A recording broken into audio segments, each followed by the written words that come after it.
J'ai commencé à découvrir la communication non violente avec Gaëlle il y a quelques années déjà sur une autre structure. Ça m'avait déjà apporté beaucoup personnellement pour apprendre à reconnaître mes besoins, les identifier et les respecter surtout et poser des limites pour pouvoir continuer de les respecter. J'ai pu voir qu'en prenant soin d'écouter mes émotions et mes besoins, petit à petit ça m'a permis aussi de pouvoir transmettre ça aux enfants et vraiment de me rendre compte que si je vais bien, je vais pouvoir accompagner encore mieux les enfants parce qu'ils vont vraiment ressentir cette disponibilité chez moi. À force de toutes ces journées un peu de formation, je me suis rendu compte que ça commençait à se transférer sur les enfants.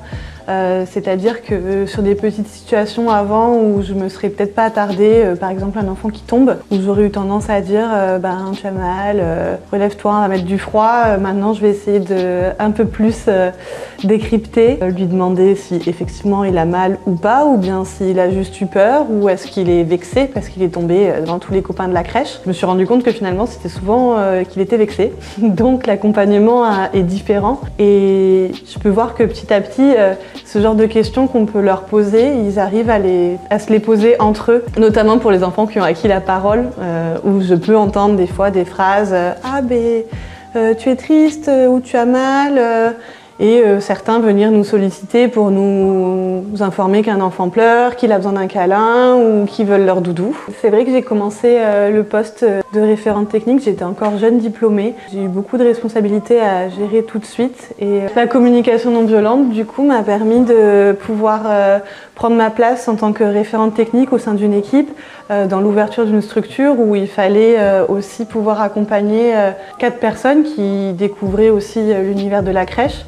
Et donc de pouvoir m'affirmer et prendre confiance en moi pour pouvoir accompagner justement ces professionnels et dans l'accompagnement des enfants et petit à petit dans ce processus de communication non violente. J'ai eu la chance donc de travailler avec une formatrice excellente car elle nous a offert l'opportunité grâce à son appel à projet des 1000 premiers jours d'avoir une formation mensuelle pour les cadres dirigeants, donc c'est gestionnaire de crèche, directrice de crèche, référente technique. Elle nous a aussi donné l'opportunité de former nos équipes donc 2 fois par an, donc sous forme d'une journée de formation et sous forme de supervision étalée dans le temps. Nous avons aussi mis en place des ateliers avec les parents de la crèche, donc animés par Gaëlle, ce qui a permis donc aux parents de pouvoir découvrir cet outil de communication non violente. Donc tous ces outils me permettent aujourd'hui d'être réellement dans mon rôle de gestionnaire, c'est-à-dire de permettre aux parents d'avoir un accueil qui leur correspond, de pouvoir avoir des enfants qui sont en sécurité affective et sécurité physique au travers de la crèche et donc de développer leur plaisir et l'éveil au sens. Nous avons bénéficié aussi de coaching personnalisé aussi bien pour les dirigeants que pour les membres de l'équipe.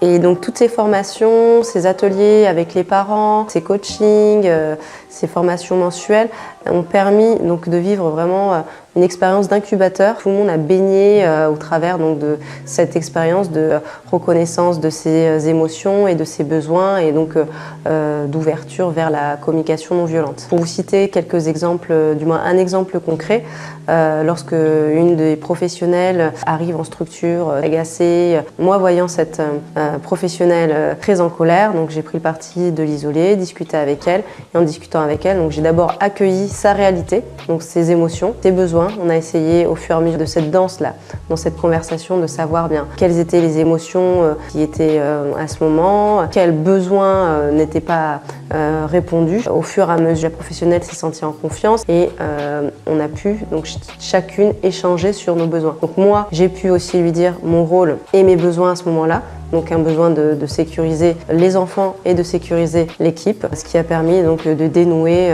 toute cette complexité, cette situation de tension. Je m'appelle Marina, je suis maman d'une petite fille qui s'appelle Evie et qui aura bientôt 1 an. Par le biais de la crèche, j'ai eu l'opportunité de participer à un atelier de la communication non violente. Cet atelier m'a permis de comprendre l'importance d'attendre les besoins de chacun, de respecter des limites et de la communication positive. Grâce à cet atelier, on a pu améliorer la communication et les relations au sein de notre famille et avec mon enfant et même globalement avec tout mon entourage. Je pense que je suis plus à l'écoute, j'ai plus d'empathie et j'essaie d'avoir moins de jugement possible aussi.